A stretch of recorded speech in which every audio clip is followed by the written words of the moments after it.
कहानी की शुरुआत में हमें मेमोरी को दिखाया जाता है। यहाँ पे ये बहुत ही बुरी तरीके से अपने पेरेंट्स से मार खा रहा होता है। इसकी मॉम को कोई भी फर्क नहीं पड़ रहा था। इसके डैडी से बहुत ही ज्यादा बुरी तरीके से मार रहे होते हैं और ये कह रहा होता है कि मुझे माफ कर दीजिए। लेकिन ये सब इसका एक सपना रहता है। आगे हम देखते हैं अयाका को, जिसे परेशान कर रहा होता है ओयामाडा। ओयामाडा उसे बहुत ज्यादा परेशान कर रहा होता है और उसकी चीजें उसे नहीं दे रहा होता है। और वो कह रही होती है कि प्लीज कोई मेरी मदद करो, लेकिन कोई भी इसकी मदद नहीं कर रहा होता। सब लोग काफी डरपोक होते हैं। हालांकि हमारे मेमोरी इसकी मदद करना चाहता था, लेकिन बेचारा इतना पतला रहता है कि अगर ओयामाडा या कोई भी उसे फूंक मार दे तो वो हवा में ही उड़ जाएगा। और लेकिन उसे अच्छी नहीं लग रही होती है ये बात कि कोई एक लड़की को ऐसे परेशान कर रहा है, जबरदस्ती परेशान कर रहा होता है।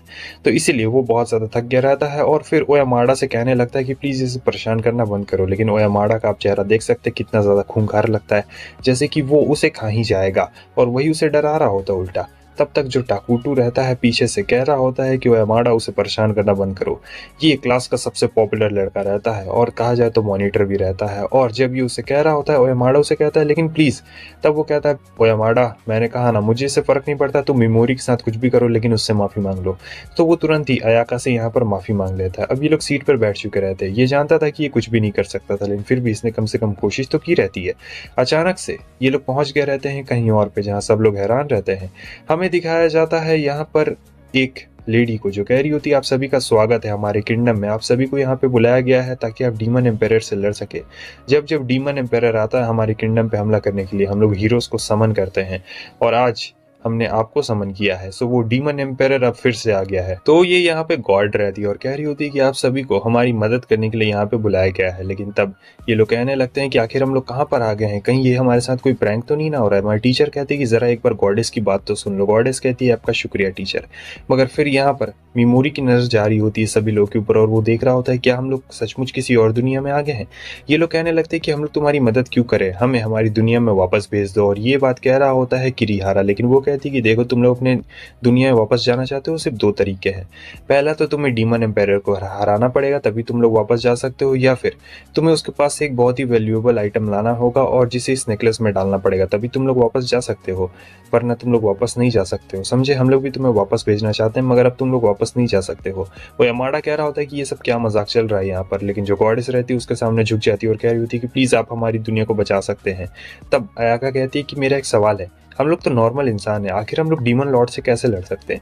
वो कहती है कि बहुत ही ब्रिलियंट सवाल है आपका, लेकिन हम लोग आपको पावर्स देंगे जिससे आप लोग लड़ सकते हैं। सबको लग रहा होता है कि यहाँ पर जरूर कोई प्रैंक चल रहा है, मजाक चल रहा होता है, लेकिन नहीं, यहाँ पर तो ये लोग सचमुच एक इंसान को ले आते हैं और साथ ही साथ एक दरिंदे शैतान को भी ले आते हैं। हालांकि वो जो शैतान रहता है तुरंत ही उस इंसान के ऊपर झपट पड़ता है और उसे बिल्कुल नहीं छोड़ता, एकदम कच्चा चबा जाता है, जिसे देखकर काफी लोगों की हालत यहाँ पे खराब हो गई रहती है। गॉडेस दिखा रही होती है कि देखो ये एक शैतान है और मैं इसे किस तरीके से प्योरीफाई करूंगी। सबकी हालत खराब होती है और फिर यहाँ पर ये अपने मैजिक का इस्तेमाल करती है।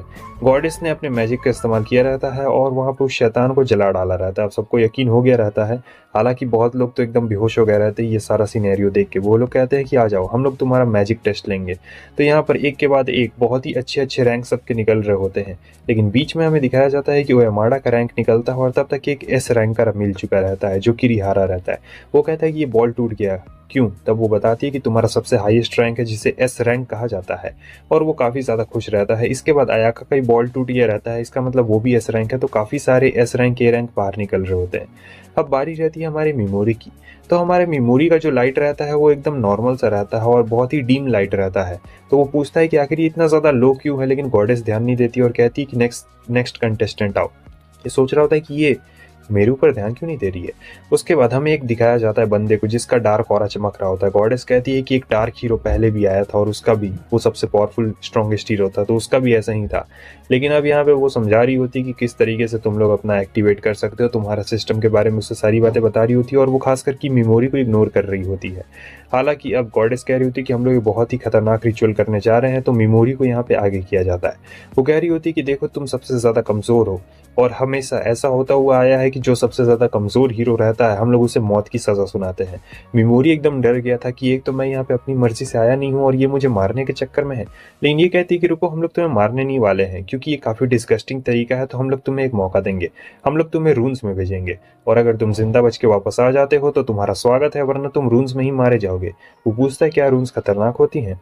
वो कहती है कि हाँ बहुत ज्यादा खतरनाक, आज तक जो भी गया है वहां से कभी भी लौट कर वापस नहीं आया है।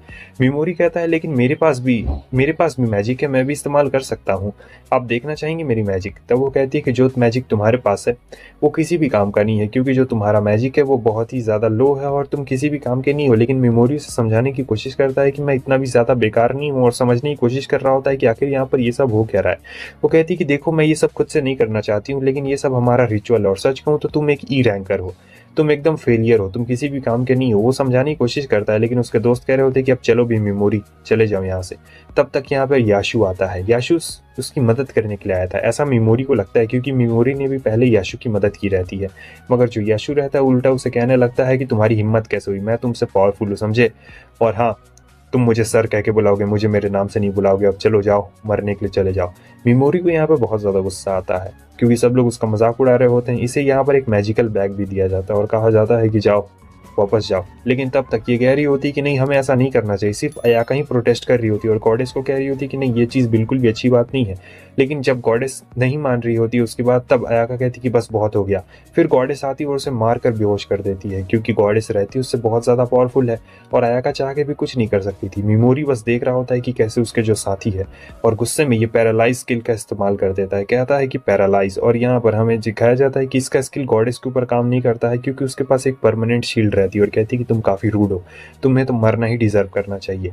और यहाँ पे फिर हमें दिखाया जाता है कि ये भी अपनी पावर का इस्तेमाल करता है और देख रहा होता है कि ओ माय गॉड मेरी पावर तो बहुत ज़्यादा है, वैसे ये कैसे रैंक कर रहता है। गॉडेस कहती है कि तुम्हें अपनी पावर थोड़ी सी संभाल कर इस्तेमाल करनी चाहिए। और यहाँ ये लोग मेमोरी को मजाक उड़ाते हुए कह रहे होते हैं कि अब चलो गायब हो जाओ तुम। मेमोरी को यहाँ पे एकदम रोना आ रहा होता है और उसके सारे दोस्त उसे ऐसे चिढ़ा रहे होते हैं कि बाय मेमोरी, वैसे भी तुम मरने वाले हो, तुम किसी भी काम के नहीं हो। इसकी आंख से एकदम लिटरली आंसू आ चुके रहते हैं, एकदम रोने वाला रहता है। तब इसका पास्ट सेल्फ इससे कह रहा होता है कि आखिर तुम रो क्यों रहे हो, तुम अपनी फीलिंग्स छुपाते क्यों हो, तुम लोगों को ऐसा क्यों दिखाते हो कि तुम्हें उनकी बहुत परवाह है, नहीं तुम उन्हें अपना ट्रू सेल्फ क्यों नहीं दिखाते हो, आखिर तुम ऐसा क्यों कर रहे हो मेमोरी, दिखाओ उन्हें कि आखिर तुम कौन हो। मेमोरी अब यहाँ पे गुस्से में आ गया रहता है और कहता है कि गॉडेस अगर मैं जिंदा बच के वापस आ गया ना तो याद रखना मैं सबसे पहले तुम्हें मारूंगा, किसी को भी नहीं छोड़ने वाला हूँ। गॉडेस को बहुत ज्यादा गुस्सा आता है, लेकिन अब वो क्या ही कर सकती थी, क्योंकि यहाँ पे टेलीपोर्टेशन पूरा हो गया था और मेमोरी पहुंच गया रहता है रून्स के अंदर, जहाँ काफी अंधेरा होता है। अब मेमोरी रून्स में आ तो गया रहता है, लेकिन यहाँ पे काफी अंधेरा था, तो यहाँ पे जो उसे पाउच मिला था उसमें लाइट होती है, लाइट वाला पाउच रहता है भाई। और फिर भाई को यहाँ पर बहुत ही अजीब सा स्मेल आ रहा होता है, क्योंकि पीछे भाई ये मॉन्स्टर पड़ गया रहता है और ये मॉन्स्टर आ रहा होता है हमारे भाई को मारने के लिए, और ये भाग रहा होता है। डर तो इतना गया रहता है, इसे डर लग रहा होता है, बहुत ही ज़्यादा डर लग रहा होता है, लेकिन अंदर ही अंदर बहुत ज़्यादा ही गुस्सा रहता है कि आखिर ये सब मेरे साथ ही क्यों हो रहा है, और मैं इतना ज़्यादा कमज़ोर क्यों हूँ, क्यों मैं हमेशा से इतना ज़्यादा अच्छा था। तो इसे बहुत ज़्यादा बुरा लग रहा होता है कि आज देखो अच्छाई की वजह से ये मॉन्स्टर मेरे पीछे पड़ गया है, और भागते भागते काफ़ी ज़्यादा देर हो गई रहती है। और यहाँ पे ये सोच रहा होता है कि ये मॉन्स्टर मुझे मार देगा। ये इमोशंस नहीं, ये कुछ और है, ये फ्रस्ट्रेशन है, क्योंकि इसे गुस्सा आ रहा होता है। सभी लोगों ने इसे छोड़ दिया था और सब लोग चाहते थे कि ये मारा जाए, लेकिन नहीं, इतनी आसानी से नहीं। फिर ये अपने पैरालाइज स्किल का इस्तेमाल करता है और हम देखते हैं कि यहाँ पे ये मॉन्स्टर पैरालाइज हो चुका रहता है। और मॉन्स्टर जब पैरालाइज हो गया रहता है तो इसे समझ में आ चुका रहता है कि हमने गॉडेस के ऊपर काम नहीं किया है, लेकिन इसके ऊपर काम कर गया। फिर भी ये भागते रहता है, मॉन्स्टर को पैरालाइज करके वहां से तुरंत ही भाग जाता है। आगे में से एक और मॉन्स्टर दिख जाता है और ये वाला पहले वाले से ज्यादा खतरनाक रहता है। ये कह रहा होता है कि आखिर तुम सभी लोग मेरे पीछे क्यों पड़े हो, मुझे मारना क्यों चाहते हो, मैं नहीं मरूंगा। फिर से पैरालाइज कर देता है और देख रहा होता है कि कितना एमपी बचा हुआ है, तो एक ही एमपी यहाँ पर इसके पास बचा हुआ रहता है और हमला भी कुछ ही बचे हुए रहते हैं। तो यहाँ पर ये इसे पॉइजन दे देता है, तो ये मुर्गी पॉइजन में आ चुकी रहती है, तो धीरे धीरे कर ये खुद ही मर जाएगी, क्योंकि ये मॉन्स्टर कम और मुर्गी ज़्यादा लग रही होती है। और सोच रहा होता है कि आखिर तुम सभी लोग मेरे पीछे क्यों पड़े हो, मेरे पास एमपी भी नहीं है, मैं इतना ज़्यादा कमज़ोर क्यों हूँ और मेरा क्या होने वाला है। यहाँ पर तो उसे पॉइजन चढ़ गया रहता है, लेकिन दूसरे वाले का पैरालाइज खत्म हो गया रहता है और वो आ रहा होता है इसे मारने के लिए, और ये सोच रहा होता है कोई तो आओ मेरी मदद करने के लिए, लेकिन यहाँ पे कोई भी नहीं आने वाला है। एमपी भी इसका 0 हो जाता है।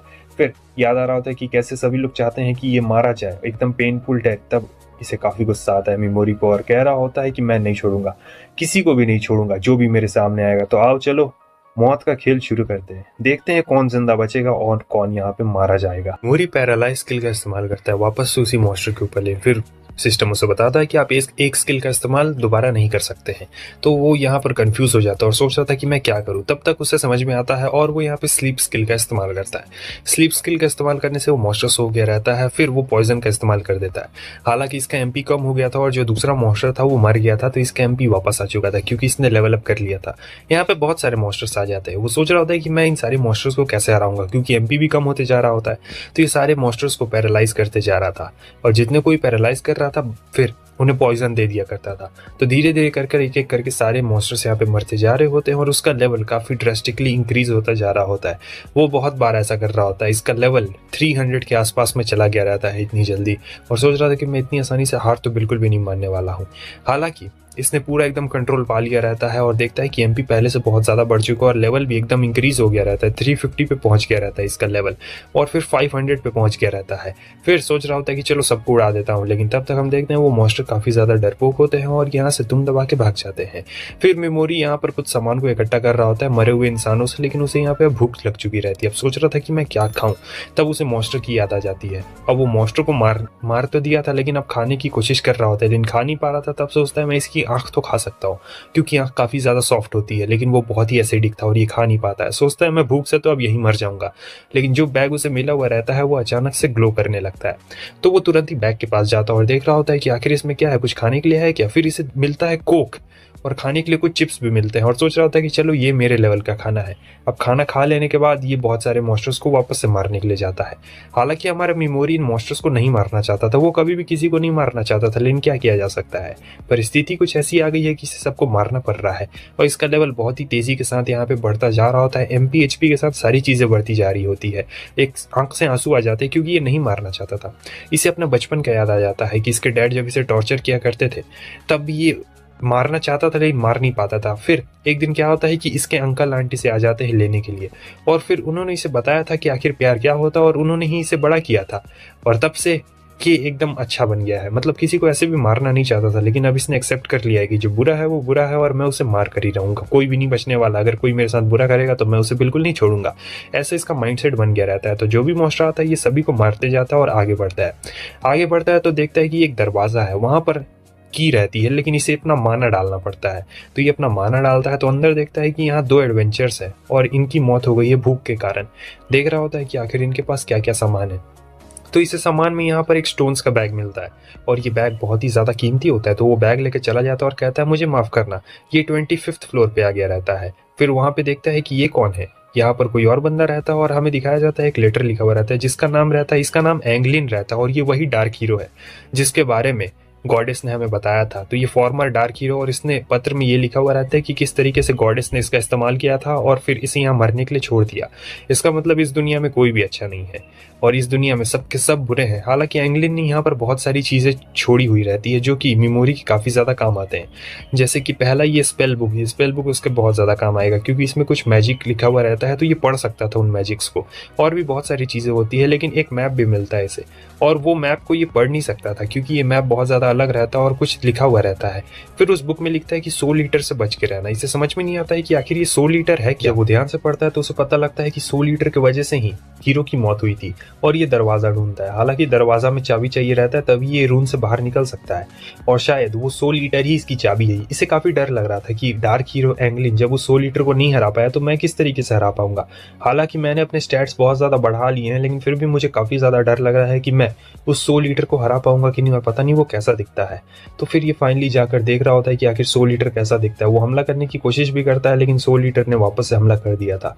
इसे समझ आ गया था कि 100 लीटर हराना इतना ज्यादा आसान नहीं है क्योंकि वो तुरंत ही अटैक करेगा और इसे कोई ओपनिंग ढूंढनी पड़ेगी जिसकी वजह से ये उसे हरा सके।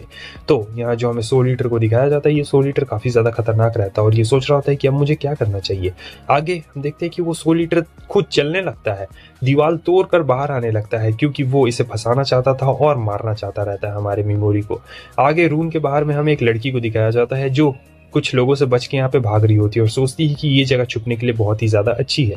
सीन कट होता है, हम देखते हैं कि वो 100 लीटर चलने लगता है और चलने के साथ साथ वो कुछ अजीब सा उल्टी भी कर रहा होता है जिससे कुछ लोग बन रहे होते हैं, और ये वही आत्मा रहती है जिसे 100 लीटर ने मारा हुआ रहता है। मतलब जितने लोगों को 100 लीटर ने मारा हुआ रहता है ये उनकी आत्मा रहती है। हालांकि ये सब इंसान जैसे रहते हैं, तो मेमोरी ने नहीं मारना चाहता था क्योंकि उनका चेहरा बिल्कुल इंसान जैसा रहता है और जानते हैं कि हमारा मेमोरी किसी को भी ऐसे नहीं मारता है। वो दिल का बहुत ज्यादा साफ और अच्छा रहता है और 100 लीटर यहाँ पे आवाज कर रहा होता है। मेमोरी को काफी ज्यादा तकलीफ आ रही होती है। सबके ऊपर वो पैरालाइज स्किल का इस्तेमाल कर रहा था। 100 लीटर को हंसी तो बहुत ज्यादा आ रही होती है, मतलब जितना हमारा मेमोरी डर रहा होता है उतना ज्यादा 100 लीटर को यहाँ पे मजा आ रहा होता है। जैसे होता है ना कि डार्कनेस को तब मजा आता है जब आप बहुत ज्यादा डरे, जब आप तकलीफ में हो, तो वैसा ही 100 लीटर के साथ होता है। वो बहुत ज्यादा हंस रहा होता है। मेमोरी कहता है कि मैं नहीं मारना चाहता हूँ किसी को, पता नहीं ये सब क्या हो रहा है, ये सभी इंसान है, तुम सभी लोग रुक क्यों नहीं जाते हो। लेकिन 100 लीटर तो यहाँ पे उन्हें पूरी तरीके से काबू कर रहा होता है और कह रहा होता है मिमोरी की नहीं, मैं नहीं मारना चाहता हूँ। और देख सकते हैं कि वो और भी ज़्यादा क्लोन्स यहाँ पे बनाते जा रहा होता है। मिमोरी कहता है कि हट जाओ, लेकिन सोल ईटर की हंसी बहुत ज़्यादा यहाँ पे खतरनाक होती है और वो पूरा डेस्परेट रहता है मिमोरी को ऐसा तड़पता देख के। लेकिन फिर आगे हमें पता चलता है कि मिमोरी तो यहाँ पे चाल चल रहा होता है और फिर वो कह रहा होता है कि नहीं, हट जाओ मेरे ऊपर से, हट जाओ मेरे ऊपर से। लेकिन जो सोल ईटर रहता है वो एकदम हंसते जा रहा होता है और भी ज़्यादा करीब आ जाता है। मिमोरी कहता है कि बहुत अच्छा, पैरालाइज। सो मिमोरी ने ये सब जानबूझ के किया रहता है। मिमोरी को कोई फर्क नहीं पड़ता है कि अब कोई भी उसके सामने आ जाए, वो तो ये सब जानबूझ के चाल चल रहा था और कहता है कि तुमने शायद देखा नहीं कि मैंने अपना बायां हाथ उतनी देर से हवा में ही रखा था। तुम मुझे ऐसे देखकर काफ़ी खुश हो रहे थे ना, अब बताओ। तो इसका पैरालाइज स्किल भी अब लेवल 3 पे आ चुका रहता है और बताता है कि पहले मैं बहुत अच्छा था, अपने अंकल आंटी के बारे में बताता है। उसके बाद कहता है कि अब तुम अगर मुझे मारने की कोशिश करोगे तो मैं तुम्हारी पूजा थोड़े ना करने वाला हूँ, मैं भी तुम्हें मारूंगा। और फिर यही बात बोल के वो सबको यहाँ पे पॉइजन दे देता है और जैसे सबको पॉइजन दे देता है सब धीरे धीरे करके खत्म होना शुरू हो रहे होते हैं। फिर वो इसका मजाक उड़ाते हुए कह रहा होता है, कैसा लग रहा है एक कमजोर इंसान से हार कर? सोल ईटर निकलने की कोशिश कर रहा होता है पैरालाइज से, लेकिन उसका शरीर टूट रहा होता है क्योंकि पैरालाइज से अगर आप निकलने की कोशिश करिएगा तो आपका शरीर ऐसे टूटने लगेगा। मिमोरी उसके ऊपर हंस रहा होता है और बहुत ही खतरनाक हंसी होती है भाई इसकी। फिर उसके बाद ये अपना एक हाथ घुमाता है और पूरा उड़ा देता है। तो जितनी भी सोल्स इसने कैद की रहती है सब बाहर निकल चुके रहते हैं और ये सभी इंसानों की सोल रहती है। सब लोग कह रहे होते मिमोरी को तुम्हारा बहुत बहुत शुक्रिया। फिर यहाँ पे डार्क हीरो की भी सोल रहती है और बाकी सब लोग की भी सोल रहती है। डार्क हीरो यहाँ पे कह रहा होता है कि तुम गॉडेस का ख्याल रखना। मिमोरी कहता है मैं समझ गया। अब यहाँ पे ज्यादा वक्त नहीं गवाता है और स्टोन को उसके माथे से निकाल लेता है क्योंकि अब इसे यहाँ से तुरंत ही निकलना रहता है। इसके आगे इसने शपथ तो लिया रहता है कि ये गॉडेस को सबक जरूर सिखाएगा। तो अब ये यहाँ रून से बाहर निकल गया था। आगे हमें दिखाया जाता है कि जितने भी सभी एडवेंचर्स आए रहते हैं यहाँ पर वो सभी लोग शिकार कर रहे होते हैं क्योंकि ये सब अपना लेवल इंक्रीज करना चाहते थे और बहुत ही मेहनत से यहाँ पे सब लोग अपना काम कर रहे होते हैं। लेकिन जो एस रैंक वाले होते हैं उन्हें कोई प्रॉब्लम नहीं होती है। ये लोग तो बड़े आराम से यहाँ पर अपना रैंक इंक्रीज कर रहे होते हैं। सबसे ज्यादा मजे तो ये कर रहा होता है जो सबसे कमजोर था वो पावरफुल बन चुका है। दूसरी तरफ हमें कोबाटा नाम की एक लड़की को दिखाया जाता है जो नहीं मारना चाहती थी मॉन्स्टर्स को। लेकिन तब एक लड़की आती है और कह रही होती है कि मैं तुम्हें अपने ग्रुप में शामिल कर सकती हूँ, देखो तुम्हें इन मॉन्स्टर्स को मारना पड़ेगा। अगर तुम नहीं मारोगी तो तुम्हें पता है ना कि आखिर तुम्हारा क्या हाल होने वाला है। तुम्हारा भी हाल बिल्कुल मिमोरी की तरह हो जाएगा, कोई भी तुम्हें नहीं पूछने वाला है, सब लोग तुम्हें बाहर निकाल देंगे। तो मैं यहाँ पे तुम्हारी मदद करने के लिए आई हूँ। लेकिन यहाँ पे कोबाटा को काफी डर लग रहा था क्योंकि वो नहीं मारना चाहती थी। ये भी बहुत अच्छी होती है हमारी मिमोरी की तरह, मगर फिर वो समझा रही होती कि देखो हमारे पूरे क्लास में कोई भी इतना अच्छा नहीं है, सब के सब बहुत ज्यादा बुरे हैं और वैसे भी तुम डी रैंक वाली हो। अगर हमने तुम्हें यहाँ पे छोड़ दिया तो तुम मारी जाओगी, इसलिए मैं तुम्हें सावधान कर देना चाहती हूँ कि तुम हमारे ग्रुप में आ जाओ। देखो तुम्हें ज्यादा मेहनत करने की कोई भी जरूरत नहीं है, हम लोग तुम्हारा पूरा सपोर्ट करेंगे, हम लोग तुम्हारी बहनें जैसे हैं। तो हम लोग यहाँ पर तुम्हारे लिए पहले से ही कुछ ढूंढ के रखा हम लोगों ने, चलो उसे सामने लेके आ जाओ। लेकिन यहाँ ये नहीं मारना चाहती थी, कह रही होती कि मुझे काफी डर लगता है और इन लोगों ने मॉन्स्टर्स पहले सामने ला दिए रहते हैं। वो कोबाटा को फोर्स कर रही होती कि अगर तुम नहीं मारोगी तो याद है ना क्या हुआ था मिमोरी के साथ, फिर तुम भी मारी जाओगी।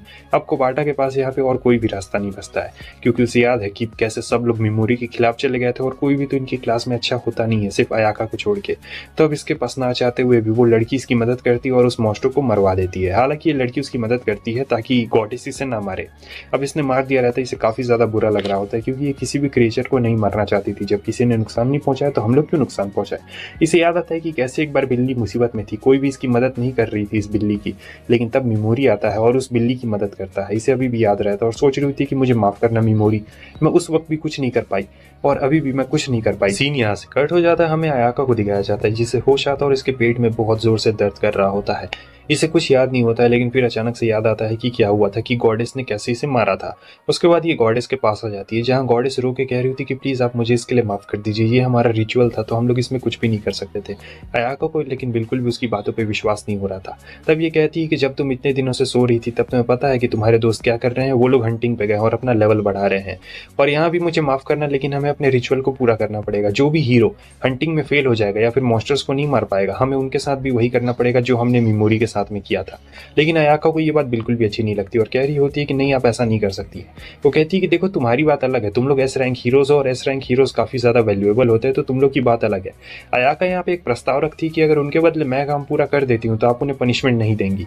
तब गॉडेस कहती कि वाह ये तो बहुत ही अच्छी बात है, इसके लिए अयाका को डबल मेहनत करनी पड़ेगी अपने दोस्तों के लिए ताकि गॉडेस उन्हें ना मारे। वो कहती है कि आओ हम लोग हाथ मिला लेते हैं।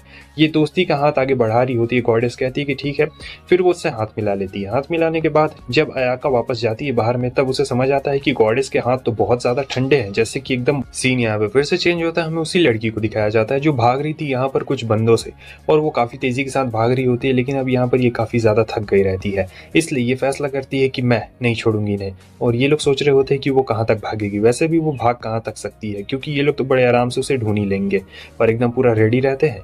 उसके बाद हमें दिखाया जाता है कि ये कह रहे होते हैं कि हम लोग उसे नहीं छोड़ने वाले हैं। आगे हम देखते हैं कि हमारा मेमोरी बाहर निकल गया था और इससे स्किल्स मिल गई रहती है कि जैसे अगर ये किसी को पैरालाइज करता है तो फुल बॉडी पैरालाइज से ये किसी का सर भी ऑफ कर सकता है। इसका मतलब इसके स्टैट्स आप पहले से बहुत अलग हो चुके रहते हैं। और जब आगे देखता है तो यहाँ कुछ स्लाइम्स जो रहते हैं वो एक छोटे स्लाइम को परेशान कर रहे होते हैं, तो इसे देखकर मेमोरी को अपनी याद आ जाती है कि किस तरीके से सभी लोग उसे भी ऐसे ही परेशान किया करते थे और वो स्लाइम उनसे लड़ रहा होता है, लेकिन मेमोरी कभी भी लड़ नहीं पाया, उसके अंदर इतनी हिम्मत नहीं थी।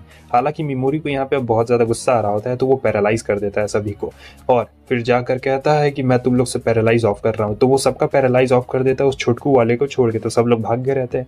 मेमोरी कहता है कि डरो मत, मैं यहाँ पे तुम्हें मारने के लिए बिल्कुल भी नहीं आया हूँ, मुझे माफ़ करना, मुझे यहाँ पर आने में थोड़ी देरी हो गई, लेकिन तुमने बहुत ही अच्छा काम किया। फिर वो पैरालाइज ऑफ कर देता है और वहाँ से जाने लगता है।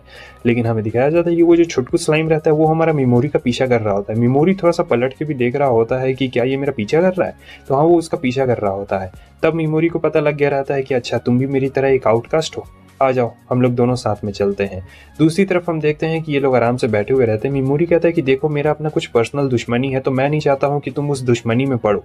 और यहाँ पर वो उस बुक को भी पढ़ रहा होता है जो कि उसे डार्क हीरो से मिली हुई रहती है, लेकिन यहाँ पे जो स्लाइम था वो हमारी मेमोरी के साथ में ही रहना चाहता था। भले मेमोरी का कुछ भी इवेंट हो, वो मेमोरी का साथ देना चाहता था। तब वो कहता है कि ठीक है, अगर तुम मेरे साथ चलना चाहते हो तो कोई भी प्रॉब्लम नहीं है। और यहाँ पर मेमोरी उसका नाम देता है, इसका नाम रहता है पीगी मारू। अब ये पीगी मारू बन चुका है स्लाइम, और पीगी मारू यहाँ पे उसका पूरा साथ देता है, क्योंकि पीगे मारूफ का आंख पीछे भी रहता है तो वो पीछे भी देख सकता था। सीन कट होता है, हमें दिखाया जाता है कि ये लड़की अभी भी उनसे भाग रही होती है, लेकिन वो बहुत ज़्यादा ही क्लोज रहते हैं उसे पकड़ने के, और ये लोग काफ़ी ज़्यादा तक सामने में आ चुके रहते हैं। तो अब ये थक गई रहती है, कह रही होती है कि अब मुझे उसका इस्तेमाल करना ही पड़ेगा। वो अपनी स्वॉर्ड निकालती है और हम देखते हैं कि ये अपने अटैक के लिए पूरी तरीके से रेडी रहती है। लेकिन यहाँ पर इन बंदों ने तो मेमोरी को पकड़ लिया रहता है गलती से, और ये लोग कह रहे होते हैं कि अरे बच्चे तुम कौन हो, तुम तो गलती से यहाँ पर पकड़ा चुके हो। लेकिन यहाँ पर एक बंदा बहुत ही ज़्यादा ठरकी रहता है और वो हमारे मेमोरी के ऊपर अपना ब्लेड इस्तेमाल करना चाहता था। फिर ये लोग बात कर रहे होते कि जब हम लोग उस लड़की को पकड़ लेंगे तो हम लोग उसका बहुत ही बुरा हश्र करेंगे, मतलब चारों तरफ से बहुत ही बुरा हश्र करेंगे। जैसा कि आप उस बंदे का देख सकते हैं किस तरीके से कौन सा बुरा हश्र करने की बात कर रहा होता है। मेमोरी पीछे हट रहा होता है कि भाग जाएगा यहाँ से, लेकिन वो बंदा कहता है कि कहाँ पे भाग रहे हो। तब मेमोरी कहता है प्लीज़ मुझे छोड़ दो, मुझे जाने दो, लेकिन वो बंदा नहीं छोड़ने वाला रहता और सब लोग उसे मारने के लिए आगे बढ़ रहे होते हैं।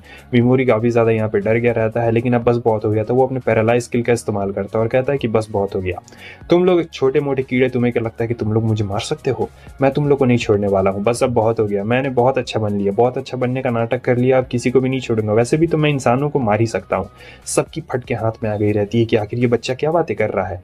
तब मेमोरी ने सबको मार दिया रहता है, ऊपर से लूट भी लेता है, और उसे कुछ और भी महसूस हो रहा था। यहाँ पर इसे भी महसूस होता है कि आखिर उनका किलिंग इंटेंट कहाँ चला गया, कहीं उन लोगों ने किलिंग इंटेंट को गायब तो नहीं कर लिया। तो ये काफ़ी ज़्यादा डरी हुई रहती है और इसे कुछ महसूस हो रहा होता है कि जैसे कोई इसके पास में है और इस पर हमला करने के लिए आ रहा है, लेकिन उसका किलिंग इंटेंट इतना ज़्यादा नहीं है। अचानक से कुछ पीछे यहाँ पर मूव होता है, वो तुरंत ही जाती हमला करती है, लेकिन ये तो हमारा पीगी मारू होता है। फिर पीछे से आके वो उसे पैरालाइज कर देता है और कह रहा होता है तुम्हारे अंदर से भी मुझे किलिंग इंटेंट महसूस हो रही है, मगर इतनी ज़्यादा मुझे किलिंग इंटेंट तुम्हारे अंदर से महसूस नहीं हो रही है। मैं यहाँ तुमसे बात करने के लिए आया हूँ, तो मैं तुम्हें नुकसान नहीं पहुँचाने वाला हूँ। अब यहाँ पर वो कहता है कि मैं तुम्हारा सर ऑफ कर रहा हूँ, मतलब पूरा शरीर पैरालाइज रहेगा लेकिन तुम अपना मुंह चला सकती हो। तो यहाँ पे वो सबसे पहले पूछती है कि आखिर तुम कौन हो और यहाँ पर कुछ तुम्हें लोग मिले थे क्या। तो वो बताता है कि हाँ मैंने उन लोगों को पहले ही मार दिया है और यहाँ पे सिर्फ सवाल मैं पूछूंगा, तुम नहीं पूछने वाली हो सवाल। और ये अपने पार्टनर के बारे में बिल्कुल नहीं बताता है इसे। उसके बाद वो कह रही होती है कि तुम्हें देखने से ऐसा नहीं लगता है कि तुम बुरे इंसान हो, हालांकि मेमोरी को भी लग रहा होता है कि वो ये भी बुरी इंसान बिल्कुल भी नहीं है। तो यहाँ पर इसने मेमोरी का कुछ ट्रस्ट जीत लिया रहता है और फिर कह रहा होता है कि मैं जो भी बुरे इंसान है सबको मार दूंगा। तो यहाँ पे पूरा पूछताछ कर रहा होता है उस लड़की से, जहाँ पर वो कहता है क्या तुम इसे पढ़ सकती हो, लेकिन वो कहती है कि नहीं मैं इसे नहीं पढ़ सकती हूँ, लेकिन मैं किसी ऐसे शख्स को ज़रूर जानती हूँ जो इसे पढ़ सकती है। वो कहता है कि उसका नाम बताओ। तब ये बोलती है कि उसका नाम है फॉरबिडन विच, वो पूछता है कि मुझे वो कहाँ पे मिलेगी, तब वो बताती है कि देखो उसे ढूंढना काफ़ी ज़्यादा मुश्किल है, लेकिन मैं तुम्हें बता सकती हूँ कि वो तुम्हें गोल्डन डीमन जोन में ज़रूर मिलेगी। यहाँ पर इसने मिमोरी की बहुत ज़्यादा मदद कर दी रहती है, उसने बहुत कुछ बता दिया रहता है। तब मिमोरी सोच रहा होता है कि ये बिल्कुल मेरी आंट की तरह है, बहुत ही साफ दिल की है। तब वो कहता है ठीक है, मैं जा रहा हूँ, पैरालाइज का इफेक्ट थोड़ी देर में चला जाएगा और तुम मुझ पर हमला मत करना। वो जाने लगता है। यहाँ पे वो पिगी मारू से कह रहा होता है कि अगर उसने हमला करने की कोशिश की तो याद रखना मैं उसे खत्म कर डालूंगा, और तुम भी ध्यान रखना पिगी मारू। वो लोग आगे बढ़ रहे होते हैं, उसे वहीं पे छोड़ देते हैं क्योंकि पैरालाइज इफेक्ट थोड़ी देर में वहां पर खत्म हो जाने वाला था। आगे हम देखते हैं कि मिमोरी एक टाउन में आया रहता है। असल में यहाँ पे रूम्स रहते हैं जहाँ पर पार्टीज रेड करने वाली रहती है, तो वो यहीं पे आया रहता है। गार्ड देख के काफी हैरान रहते हैं कि कोई लगेज नहीं है, कोई सामान नहीं है। खैर, जो रूम्स में रेड करने के लिए आते हैं हमें उनसे ऐसी उम्मीदें रहती हैं, क्योंकि वो लोग ऐसे ही बैग लेके आ जाते हैं और यहाँ पर वो लोग उसे एडवाइस देते हैं कि ठीक है तुम अंदर जा सकते हो, और हाँ, ये संभल के रहना यहाँ पर, क्योंकि ये यहाँ पे देखता है कि पूरी एकदम जगह खाली रहती है, पूरा सन्नाटा रहता है। यहाँ पर बहुत सारे एडवेंचर्स आए रहते हैं। जब ये रूम ढूंढने की कोशिश करता है तो एक दिन का बहुत ज़्यादा चार्ज कर रहा होता है। तब ये अपना हुक्म का इक्का चल देता है और उसे पैसे दिखाकर लालच दे देता है। हालांकि बंदा बड़ा लालची रहता है और कह रहा होता है कि जी सर आइए ना। पैसे देने के पहले सर नहीं बोल रहा था और अभी पूरा एकदम सर कह के बात कर रहा होता है। तो ये जानता था और अपना नाम बताता है हार्टी स्कॉल। तो देख रहा होता है रात में कि यहाँ के जो स्टोर्स है ये बिल्कुल फैंटेसी जैसे हैं, मतलब वेस्टर्न टाइप के हैं, क्योंकि आपको तो पता है ये जापानीज दुनिया से आया रहता है, दूसरी दुनिया से, तो यहाँ पर बिल्कुल अलग सा इसे महसूस हो रहा होता है देखने में। और जब खाना खाता है तो खाने में काफ़ी ज़्यादा स्वाद रहता है, क्योंकि खाना वही मॉन्स्टर वाला तो नहीं ना रहता है। लोग भी हंस रहे होते, बातें कर रहे होते, खिलखिला रहे होते। मिमोरी को ये चीज़ देख के काफ़ी अच्छी लग रही होती है और फिर वहाँ पे जो लोग बैठे हुए रहते हैं वो बात करने लगते हैं कि आखिर इस दुनिया में सबसे ज़्यादा पावरफुल है कौन, क्योंकि देखिए दुनिया में बहुत ज़्यादा पावरफुल नाइट्स है, काफ़ी सारे डीमंस है, लेकिन यहाँ पर बहुत अलग अलग तरीके के किंगडम है और बहुत ही अलग अलग तरीके के नाइट्स है। तो ये लोग इसी के बारे में विचार कर रहे होते हैं, लेकिन कहते हैं कि नहीं, जो ब्लैक ड्रैगन नाइट्स है वो सबसे ज्यादा पावरफुल है, क्योंकि सिर्फ जो 5 ब्लैक ड्रैगन नाइट्स है उनमें इतना ज्यादा दम है कि वो एक पूरा नेशन के ऊपर कब्जा कर सकते हैं। समझे कितना ज्यादा पावरफुल है।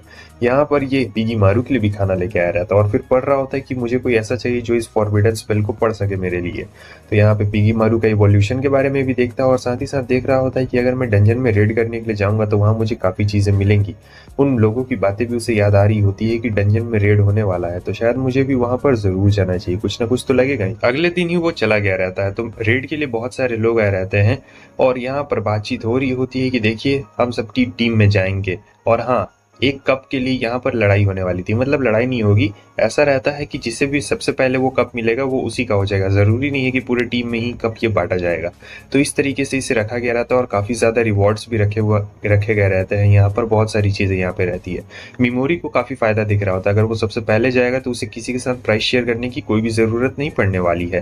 तो यहाँ पे सब लोग अपना रजिस्ट्रेशन करवा रहे होते हैं। तब तक यहाँ पे हमें एक बंदे को दिखाया जाता है जो एक लड़की को कह रहा होता है कि वो ब्यूटी, लगता है मैं तुम्हें जानता हूँ, कहीं तुम वही तो नहीं, सेरस एशरीन तो नहीं हो। लेकिन वो कहती क्या तुम्हें कुछ चाहिए, ये कहता है कि तुम फॉर्मर होली नाइट की लीडर हो। क्यों, मैं सही कह रहा हूँ ना। सब लोग बात करने लगते हैं क्या ये सेरस है। सेरेस के सर के ऊपर रिवॉर्ड रखा गया है, जो भी उसे मारेगा उसे रिवॉर्ड मिलने वाला। और ये बंदा कह रहा होता है कि मैं पहले भी तुमसे मिला हूँ, मुझे ऐसा लगता है मैं एक बार उससे पार्टी में मिला था, लेकिन पता है उसने मेरी बेइज्जती कर दी थी और मुझे लगता है कि मैं उस चेहरे को भूल नहीं सकता हूँ। मुझे पता है कि तुम एक एल्फ हो, चलो तुम अपना ये नकाब क्यों नहीं उतार देती हो। लेकिन वो नहीं उतार रही होती और ये कह रहा होता है कि देखा, मैं जानता था कि आखिर तुम कौन हो। फिर वो उसका नकाब उतार देता है, लेकिन हम देखते हैं कि वो सेरेस नहीं, कोई नॉर्मल लड़की रहती। सो यहाँ पे वो नॉर्मल लड़की रहती है और ये एकदम घबरा गया रहता है। मिमोरी देखता है कि यार ये तो फॉरेस्ट वाली लड़की है, और उस तरफ वो कह रहा होता है कि क्या तुम सचमुच सेरस नहीं हो। ये कहती है कि मैं कोई सेरस नहीं हूँ, मेरा नाम है मिस्ट बार्कस।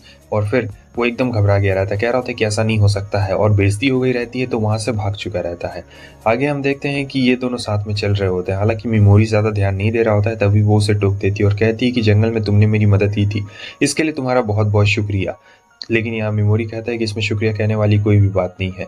और फिर यहाँ पर वो उसे कुछ सुझाव भी देती है और ये कह रहा होता है कि देखो, मैं यहाँ पे नया नया हूँ तो मुझे कुछ टूल्स की ज़रूरत पड़ेगी, तो क्या तुम मुझे इसके लिए बताओगी, मैं तुम्हें पे भी करूँगा। लेकिन वो कहती कि नहीं, पे करने की कोई भी ज़रूरत नहीं है, क्योंकि इसमें मेरा भी फ़ायदा होने वाला है, मुझे भी तो थोड़ी सी जानकारी चाहिए। तो यहाँ पे वो राज़ी हो गई रहती है और कुछ पेमेंट नहीं लेने वाली थी, और दोनों हाथ मिलाते एक दूसरे से, दोनों एक दूसरे को अपना नकली नाम बताते हैं, लेकिन ये जानता था उसका असली नाम कुछ और है। तो ये कहता है कि मुझसे छुपाओ मत। और फिर वो आ चुके रहते हैं यहाँ पर टूल्स वाली जगह पे, और फिर दोनों यहाँ पर देख रहे होते हैं टूल्स, वो उसे पैसे भी देता है, कह रहा होता है कि जैसा मैंने वादा किया था, लेकिन वो कहती है कि ये पैसे बहुत ज़्यादा है। वो कहता है कि मैंने मैथ कर लिया है, लो कुछ ही पैसे ज़्यादा है, ज़्यादा टेंशन लेने वाली कोई बात नहीं है। लेकिन वो कहती है कि रुकिए ज़रा, और फिर यहाँ पे वो बेहोश हो जाती है। यहाँ पे उसे चक्कर आ रहे होता है, तब ये कहती है कि मैं कुछ दिनों से सोई नहीं हूँ इसीलिए। मिमोरी कहता है कि तुम्हें जाकर सो जाना चाहिए, और वो चली जाती है यहाँ से।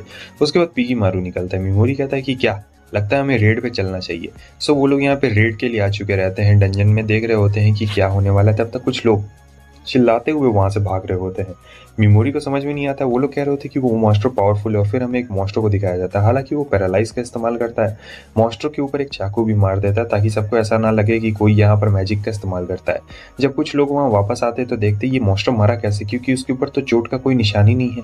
सब लोग हैरान रहते हैं, लेकिन फिर उन्हें दिखाई देती है एक छोटी सी स्वॉर्ड। सबका दिमाग खराब हो गया रहता है कि आखिर ऐसा कैसे हो सकता है, लेकिन मिमोरी ने तो यहाँ पे अपनी चाल चल दी रहती है। ये सारे मॉन्स्टर्स को ऐसे ही मारते जा रहा होता है। और यहाँ पे फिर वो सुनता है कि यहाँ कुछ बंदे बात कर रहे होते हैं। असल में ये सेरेस को मारने की बात कर रहे होते हैं, यानी ये वही बंदा रहता है और उसी लड़की को मारने की बात कर रहा होता है। कह रहा होता है कि तुम दोनों को मैं एक काम देता हूँ, मैं तुम्हें इसके लिए पैसे भी दूंगा, तुम्हें उस लड़की को मारना है, समझे। और फिर बहुत सारी हरकतें करनी है उसके साथ साथ। मैं उसे डीमन को खिला देना चाहता हूँ, उसके टुकड़े टुकड़े कर देना चाहता हूँ। हालांकि उसके बॉडी के ऊपर कपड़ा था, लेकिन फिर भी मैं जानता हूँ कि वो बहुत ही ज़्यादा प्यारी लगेगी ऐसे ही। और वो लोग कह रहे होते हैं कि हमें भी तो कुछ मज़े लेने का मौका दो। तब ये कहता है कि हाँ क्यों नहीं, तुम मज़े ज़रूर ले सकते हो, लेकिन मैं उसे डीमन को ज़रूर खिलाऊंगा। अब यहाँ पे ये सारी बातें सुन के मिमोरी को गुस्सा आता है, वो यहाँ पे आ जाता है। ये लोग कहने लगते हैं कि बच्चे तुम यहाँ पर क्या कर रहे हो, चले जाओ बच्चे यहाँ से, वरना तुम भी मौत के घाट उतर जाओगे।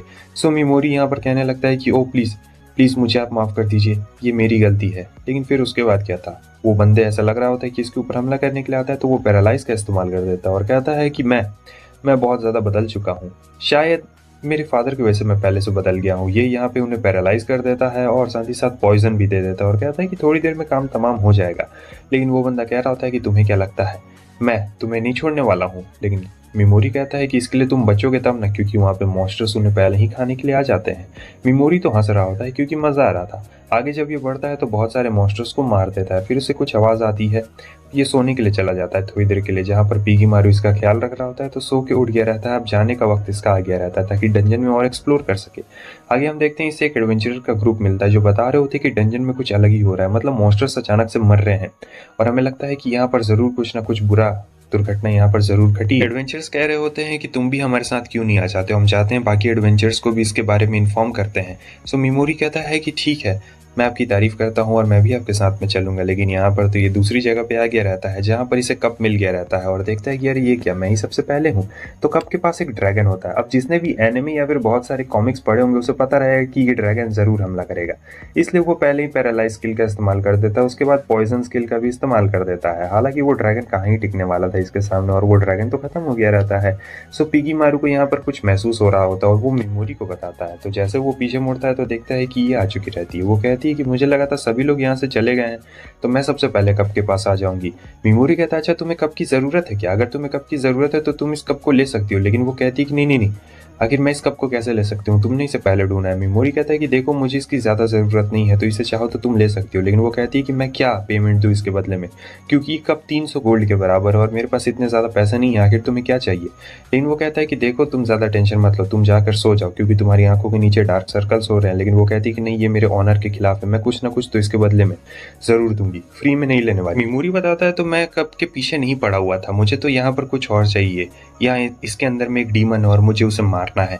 वो कहती है कि लेकिन फिर भी ये कप हो गया था कि नहीं, तुम इसे अपने पास में रख सकती हो। वो कहती है कि ठीक है, मैं तुम्हारी मदद करूंगी, मैं भी तुम्हारे साथ में चलूंगी, क्योंकि मेरे पास ये स्वॉर्ड है और मैं इसके अलावा और कुछ भी नहीं कर सकती हूँ तुम्हारे लिए। तो मिमोरी मान गया रहता है, कहता है कि ठीक है। वो कहती है कप मैं फ्री में नहीं लेने वाली हूँ। तो अब ये दोनों साथ में चलते हैं, लेकिन इसकी कुछ शर्तें रहती है कि देखो मुझे कुछ टाइम भी लगने वाला है और पर्सनल सिचुएशन के बारे में तुम कुछ भी नहीं पूछने वाली हो। वो कहती है कि ठीक है, मैं तुम्हारी मदद करने वाली हूँ वहाँ पर, और हाँ मैं तुमसे कुछ भी नहीं पूछूंगी। तो यहाँ पर सारी बाउंड्रीज सेट हो चुकी रहती है, मिमोरी से वो कुछ भी नहीं पूछने वाली थी। उसके बाद ये लोग नीचे आ जाते हैं, जहाँ पर हम देखते हैं कि ये काफ़ी अच्छी फाइटर रहती है, मतलब एक ही बार में ख़त्म कर डालती है, बहुत ही ताकतवर रहती है। मिमोरी कहता है कि वाह, तुम तो सचमुच बहुत ही ज़्यादा इंप्रेसिव हो। तो ये कहती है कि मैं तुम्हारी क्या मदद कर सकती हूँ। ये कहता है कि मुझे तुमसे कुछ पूछना है, गोल्डन आई डीमन के बारे में बताओ। तब ये बता रही होती है कि जो गोल्डन आई डीमन रहते हैं वो बहुत ज़्यादा पावरफुल रहते हैं और काफ़ी ज़्यादा पॉइंट्स रहते हैं। दूसरी दुनिया से आए हुए हीरोज़ के बारे में तुमने सुना है? अगर वो हीरोज़ इन डीमंस को मारते हैं तो उन्हें काफ़ी ज़्यादा पॉइंट्स मिलेंगे, लेकिन अगर वही हीरोज़ अगर इंसानों को मारते हैं तो पॉइंट्स नहीं मिलेंगे। तब मिमोरी को समझ आया था कि अच्छा, तभी उन इंसानों को मारने के बाद मुझे पॉइंट्स नहीं मिले थे। और जो गोल्डन डीमन रहते हैं ये काफ़ी ज़्यादा पावरफुल रहते हैं। इनकी ओरिजिनल स्टोरी बहुत ही ज़्यादा डिफरेंट रहती है। अब मिमोरी यहाँ पे सोच रहा होता है कि गोल्डन हीरो और गोल्डन डीमन एक ही जैसा प्रोनाउंस कर रहा है। फिर वो और भी इसके आगे बारे में पूछ रहा होता है और वो सारी चीज़ें इसे बताती है। उसके बाद ये लोग अंदर आ जाते हैं, जहाँ पर सोच रहा होता है कि हमें आराम करना चाहिए, और फिर वो मिलाता है इसे पीगी मारू से। पीगी मारू ने लड़की को देख के रंग बदल लिया रहता है और काफ़ी क्यूट एक्ट कर रहा होता है, हालांकि लड़कों के सामने नहीं करता है। यहाँ मिमोरी कहता है कि तुम चाहो तो थोड़ा सा यहाँ पे आराम कर सकती हो, लेकिन वो कहती है कि नहीं, मैं आराम नहीं करूँगी, मैं नहीं सोने वाली। ठीक है, तुम इतना ज़्यादा कह ही रहे हो तो मैं यहाँ पे हल्का सा रेस्ट कर लेती हूँ। अब लड़कियाँ काफ़ी ज़्यादा साफ़ सुथरी होती है, इसीलिए इतना देख रहे हैं, पूरा बिस्तर बिछा के सो रही होती है। पीगी मारू आता है, फिर पीछे से वो आता है और यहाँ पे स्लीप का इस्तेमाल कर देता है, जहाँ पर ये सोने लगती है, क्योंकि ये नहीं चाहता था, क्योंकि ये इसका अपना पर्सनल काम होता है। और फिर हमें पता लगता है कि ये सही में सेरस रहती है, वही एल्फ जिसके सर के ऊपर बाउंटी रहती है। आगे हमें दिखाया जाता है जंगल में, यहाँ पे कुछ लोग आए हुए रहते हैं और कह रहे होते हैं यकीन नहीं होता, उसने हमारे 4 आदमियों को मार दिया, और ये ह्यूमैनिटी का सबसे ज़्यादा पावरफुल सोल्जर रहता है और ये काफ़ी एक्साइटेड रहता है सेरस को मारने के लिए। सेरस की आँख यहाँ पे खुलती है और वो अपने नॉर्मल फॉर्म में आ गई रहती है, वापस से ह्यूमन फॉर्म में, और ये भी उठा हुआ रहता है, लेकिन ऐसे एक्टिंग कर रहा था कि जैसे ये सोया हुआ है। उसके बाद फिर वो भी उठ चुका रहता है, और जब ये उठते हैं और आगे बढ़ रहे होते हैं, अचानक से वहाँ पे आ गया रहता है स्केलेटन किंग। अब स्केलेटन किंग बहुत ज़्यादा पावरफुल मॉन्स्टर रहता है, तो सेरस यहाँ पे कह रही होती है कि तुम टेंशन मत लो, मैं इसे संभाल लूंगी, क्योंकि स्केलेटन किंग को भी ऐसा लग रहा होता है कि सेरस यहाँ पे ज़्यादा पावरफुल है और वो टोका को प्रोटेक्ट कर रही है। हालांकि यहाँ पर इन दोनों ने अभी तक एक दूसरे को अपना ओरिजिनल नाम नहीं बताया हुआ रहता है। आगे हमें दिखाया जाता है कि वो ट्रांसफॉर्म हो चुकी रहती है और कहती है कि तुम टेंशन मत लो, मैं इससे निपट लूंगी।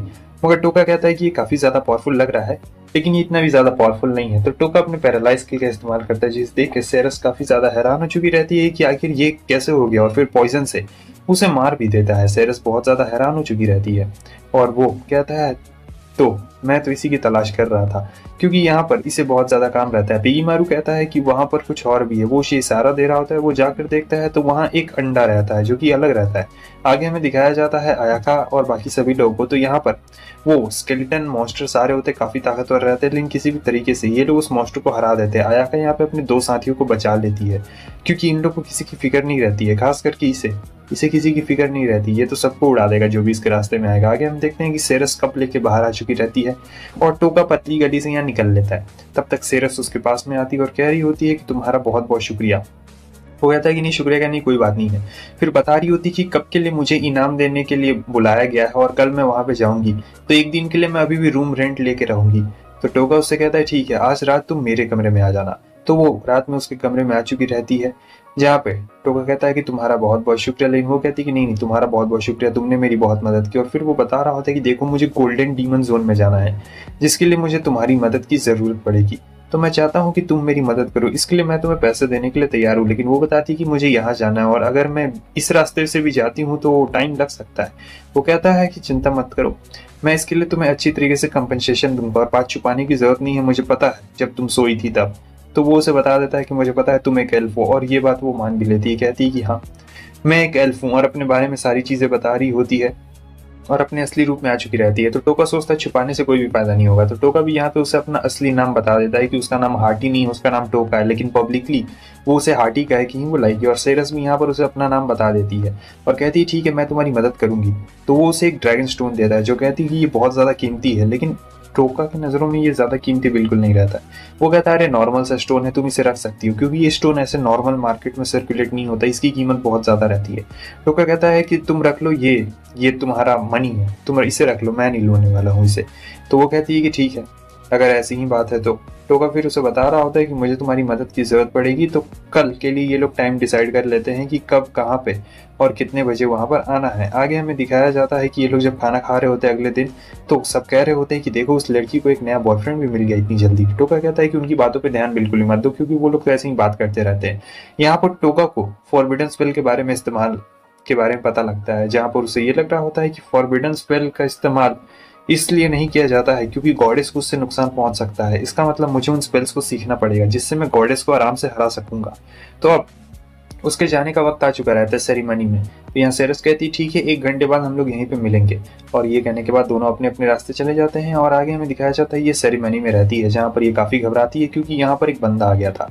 दूसरी तरफ हमें अयाका और गॉडेस को दिखाया जाता है, तो दोनों के बीच में डील हो रही होती है, जहाँ पे अयाका ने कहा था कि वो जितने भी कमज़ोर बंदे हैं उन सभी के बदले में मतलब अपनी पावर लगाएगी और सभी को बचाएगी, प्रोटेक्ट करेगी। लेकिन गॉडेस कह रही होती है कि देखो ऐसा ज़रूरी नहीं है, क्योंकि हमारे किंग ने ये ऑर्डर दिया है कि जो भी कमज़ोर है उन्हें मरना ही पड़ेगा। लेकिन वो कह रही होती कि नहीं, ऐसा बिल्कुल भी नहीं हो सकता है, मैं ऐसा बिल्कुल नहीं होने दूंगी, और हमने पहले ही इस बात पे सेटल कर लिया था, ऐसा नहीं होने वाला है। गॉडेस कहती है कि इसमें मैं कुछ भी नहीं कर सकती हूँ। अयाका के पास यहाँ पे कोई ऑप्शन नहीं रहता और वो कह रही होती है कि मैं उनकी तरफ से भी लड़ूंगी, तुम उन लोगों को कुछ भी नहीं करोगी।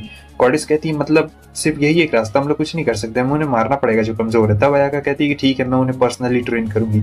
गॉडेस काफ़ी खुश हो जाती है और कहती है कि हाँ क्यों नहीं। अयाका को बहुत गुस्सा आ रहा होता है और आगे हमें दिखाया जाता है कि 1 घंटा बीत गया रहता है, लेकिन अभी तक वो आई नहीं रहती सेरस। तभी पीगी मारू से कहता है तुम्हें क्या लगता है वो हमें धोखा दे के चली गई क्या? नहीं, ऐसा नहीं हो सकता है, अगर उसे धोखा देना रहता तो वो उसी समय मना कर देती और हमारे साथ कभी भी सुलह नहीं करती। आगे बढ़ता है तो कुछ लोग को कहते हुए सुन रहता है सेरस के बारे में, और वो उसका असली नाम जानते थे और ये भी बताते हैं कि वो फॉरेस्ट में क्या कर रही है। तब इसे सारी बातें पता चल गई रहती है और ये ड्रैगन नाइट्स को भी देखता है। असल में सेरस के ऊपर ड्रैगन नाइट्स ने हमला कर दिया रहता है और ये बहुत ज्यादा पावरफुल नाइट्स रहते हैं, तो सेरस को काफी तकलीफ हो रही थी। हालांकि ये लो रैंक वाले रहते हैं, फिर भी सेरस को बहुत ज्यादा दिक्कत का सामना करना पड़ रहा। वो अपने पावरफुल मोड का इस्तेमाल करना चाहती थी लेकिन वो नहीं कर सकती थी क्योंकि उसे काफी प्रॉब्लम हो रही होती है, और यहाँ पर वो स्पिरिट रीजन का इस्तेमाल नहीं कर सकती थी। और वो बंदा जो उससे लड़ रहा होता है ये इनका कैप्टन रहता है, कह रहा होता है कि रुको मैं तुम्हें दिखाता हूँ। यहाँ पे उसका पैर फिसलता है और वो नीचे गिर चुकी रहती है। तो बंदे के ऊपर कंट्रोल रहता है, कहता है कि मैं तुम्हें इतनी आसानी से नहीं मारने वाला हूँ, पहले मैं थोड़े से मजे तो ले लूँ, उसके बाद मैं तुम्हें बड़े आराम से प्यार से मारूंगा। तब तक टोका आ जाता और अपने पैरालाइज स्किल का इस्तेमाल कर देता। वो कहती है कि तुम यहाँ, टोका कहता है कि मैंने तुमसे कॉन्ट्रैक्ट किया और मैं इतनी आसानी से नहीं। तो वो स्लीप का इस्तेमाल करता है जहाँ पर वो सो चुका रहता है और फिर कहता है कि मैं तुम्हें ढूंढ रहा था, और ये बहुत ज्यादा ही दुखी हो जाती है, कहती मुझे माफ करना, मैं तुम्हें बिना बताए। तब टोका कहती है कि नहीं कोई बात नहीं। वो कहती है कि ये लो अपना जेम, हमारा कॉन्ट्रैक्ट यहीं पे खत्म होता है। लेकिन वो कहता है कि नहीं, ये लो पूरा पाउच, अभी तो कॉन्ट्रैक्ट शुरू हुआ और मुझे तुम्हारी बहुत ज्यादा जरूरत है, तुम ही तो मुझे वहां तक पहुंचाने वाली हो, स्विच के पास में। क्या कहती हो, ये ज़्यादा सही रहेगा? और अगर हम लोग स्विच के पास पहुंच जाते हैं तो सबसे बढ़िया बात ये रहेगी कि हम लोग उससे ये भी कह सकते हैं कि वो तुम्हें कहीं छुपा ले, क्योंकि किसी को भी उसके वेयर आउट के बारे में पता नहीं है। तो मुझे लगता है कि यही ज़्यादा सही ऑप्शन रहेगा। टोका उसे बहुत सारे ऑप्शन दे रहा होता है, लेकिन सेरस यहाँ पे थोड़ा सा कंफ्यूज भी रहती है क्योंकि आज तक कभी सेरस ने भी किसी के ऊपर भरोसा नहीं किया रहता है, और कहती है कि ठीक है। तब टोका उससे कहता है कि ये लो कपड़े चेंज कर लो, यहीं पे चेंज कर लो, क्योंकि इसने तुम्हारा चेहरा देख लिया है तो हमें चेंज करवाना पड़ेगा। वो पहले शर्मा जाती है लेकिन फिर कहती है कि ठीक है, और अब क्या ही कर सकती थी, इसके अलावा कोई ऑप्शन बिल्कुल भी नहीं रहता है। तो उसके बाद यहाँ पर ये वापस से अपने स्पेल का इस्तेमाल कर देता है जिसपे से वो पॉइजन इससे हटा चुका रहता है और थोड़ा सा उसने पैरालाइज स्किल भी हटा दिया रहता है। सो जो हमारा टोका रहता है उससे सवाल जवाब पूछने के लिए जा रहा होता है उस बंदे से जो कि वहाँ पे गिरा हुआ रहता है। वो कहता है कि मैं तुम्हारे सारे सवालों का जवाब दे दूंगा, जो भी तुम्हें जानना है। तो वो एकदम राजी हो गया रहता है। सेरस पूछती है कि आखिर तुम मुझे क्यों मारना चाहते हो? ये बोलने जा ही रहा होता है लेकिन अचानक से कोई हमला कर देता है। हमें दिखाया जाता है ह्यूमैनिटी का सबसे स्ट्रॉन्गेस्ट वॉरियर सिविट यहाँ पे आ चुका रहता है। सिविट बहुत ज्यादा खतरनाक रहता है, इसे देखकर ही टोका समझ गया रहता है कि ये बंदा बहुत ही ज्यादा खतरनाक होने वाला है, इससे पंगा लेना बहुत ही खतरे वाला काम रहता है। तो ये टोका के दायरे के अभी भी बाहर रहता है और ये 5 ड्रैगन नाइट्स है इस दुनिया के, जो कि बहुत ज्यादा ही स्ट्रांग है।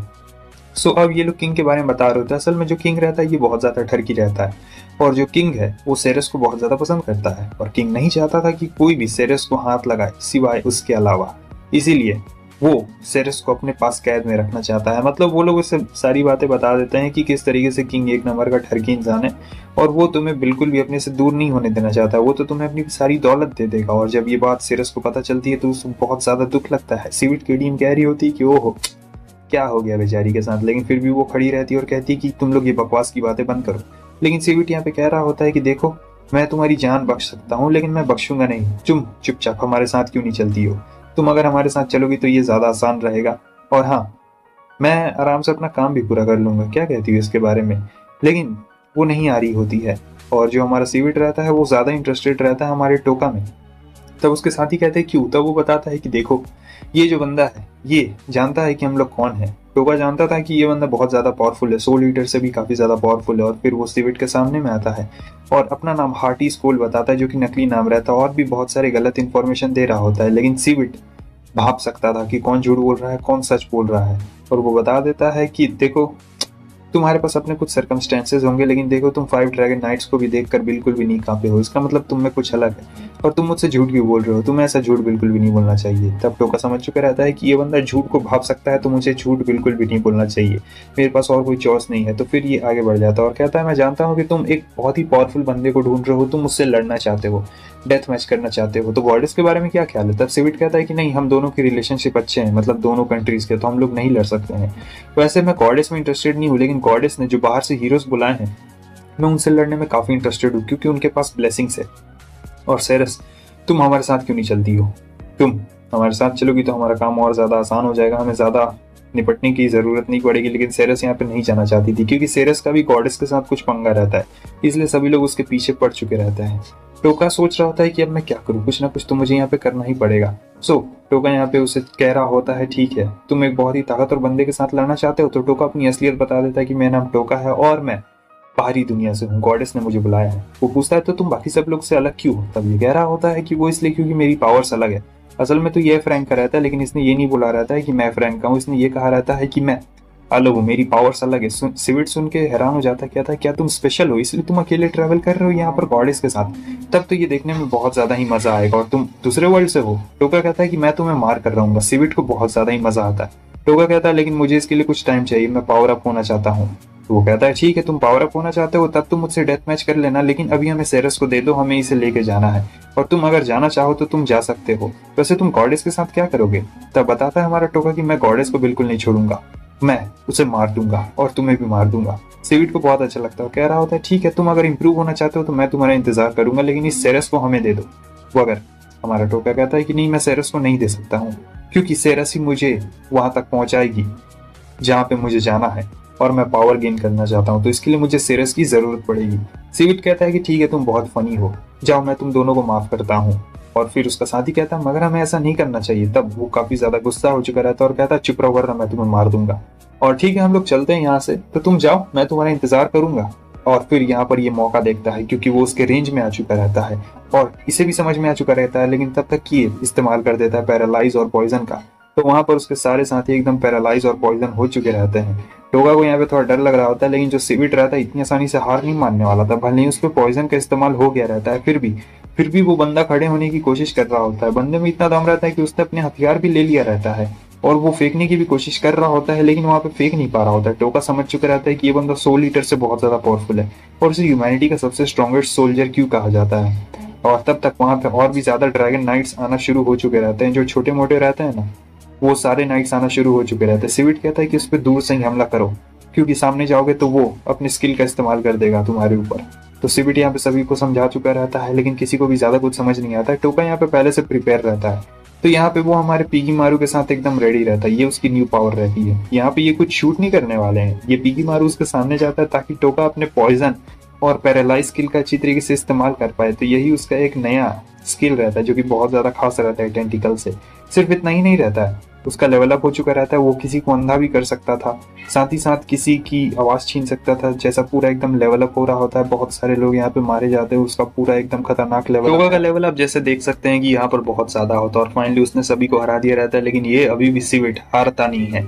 और टोका उसके पास में आता है, कह रहा होता है कि मैं कोई नोबल हीरो नहीं हूँ जो इस दुनिया को बचाने के लिए आया है, मैं यहाँ पर अपना बदला लेने के लिए आया हूँ। सिविट ने अभी भी हार नहीं मानी रहती, लेकिन फाइनली ह्यूमैनिटी का सबसे स्ट्रॉन्गेस्ट सोल्जर यहाँ हमारे टोगा के हाथों मारा गया रहता है।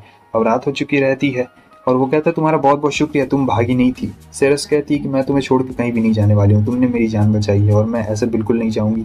तुमने मुझ पे बहुत बड़ा एहसान किया और मेरा फर्ज है कि मैं तुम्हारा वो एहसान चुकाऊं, इसलिए मैं कहीं भी नहीं जाने वाली हूँ तुम्हें छोड़कर। तो वो कहता है कि अच्छा ठीक है, और फिर वो बताती है कि तुम बहुत ज्यादा पावरफुल हो, तुम्हें तो हीरो किलर का टाइटल मिलना चाहिए, तुमने देखा कितनी आसानी से उन्हें हरा दिया। टोगा कहता है कि मैं इतना ज्यादा पावरफुल हूँ, उसे खुद भी यकीन नहीं हो रहा था कि मैंने ह्यूमैनिटी के सबसे स्ट्रॉन्गेस्ट सोल्जर को हरा दिया, लेकिन चालाकी से हराया रहता है। अगर फेस टू फेस बैटल रहती तो टोका बहुत ही गंदी तरीके से हारने वाला था। दूसरी तरफ हम देखते हैं अयाका और सभी लोग इंतजार कर रहे होते हैं, जहाँ पे गॉडेस के बदले कोई और लड़की आई रहती है और इन लोगों को इंस्ट्रक्शन दे रही होती है। लेकिन जैसा कि आपको पता है कि ये जब इंस्ट्रक्शन दे रही होती है तब बीच में कूद चुका रहता है हमारा शोगो और कहता है कि तुम कौन हो। वो कहती है कि चुप रहो, और फिर बहुत ही तेजी के साथ उसे पंच मार के बेहोश कर देती है। सब सोच रहे होते हैं कि ये कौन है, और फिर हमें पता लगता है कि इसका स्पीड बहुत ज़्यादा होता है और ये कह रही होती है कि मैं तुम सभी लोग को नेक्स्ट फेज पे लेके जाऊंगी, तो सब लोग रेडी हो जाओ। और आगे हम देख रहे होते हैं कि टोका यहाँ पे अपना बदला लेने के लिए रेडी रहता है, क्योंकि उसने सारी प्रिपरेशन कर ली रहती है। जो सेरस रहती है वो कहती है कि मैं अपनी जान दे दूंगी, लेकिन फिर भी मैं तुम्हारी रक्षा करूंगी, क्योंकि तुमने तुमने मेरी मदद करने से पहले एक बार भी नहीं सोचा। और जो भी तुम्हारा एक्सपेक्टेशन, मैं उस सारे एक्सपेक्टेशन पे खरी उतरूंगी सर टोका, मैं अपनी जान भी आपके हाथों में सौंप रही हूँ। तब वो कहता है कि अरे नहीं नहीं, ऐसा करने की कोई भी जरूरत नहीं है। टोका कहता है कि देखो, मैं तुम्हें धोखा नहीं देने वाला हूँ, क्योंकि तुम बहुत ही सॉफ्ट नेचर की हो, बिल्कुल मेरी आंट की तरह। ये सुन के सेरस थोड़ा सा मुस्कुराती है। और वैसे भी टोका को किसी ऐसे बंदे की जरूरत पड़ती जो बहुत ज्यादा पावरफुल है और उसके पीछे भी देख सके, क्योंकि पिगी मारू अभी इतना ज्यादा पावरफुल नहीं है। और फिर दोनों अपनी एक नई जर्नी पे निकल जाते हैं। वैसे भी इनका जर्नी रहता है हमारी गॉडेस से बदला लेना। और हाँ दोस्तों, कमेंट करके तुम लोग जरूर बताना कि तुम्हें ये कैसा लगा। वीडियो को लाइक जरूर कर देना।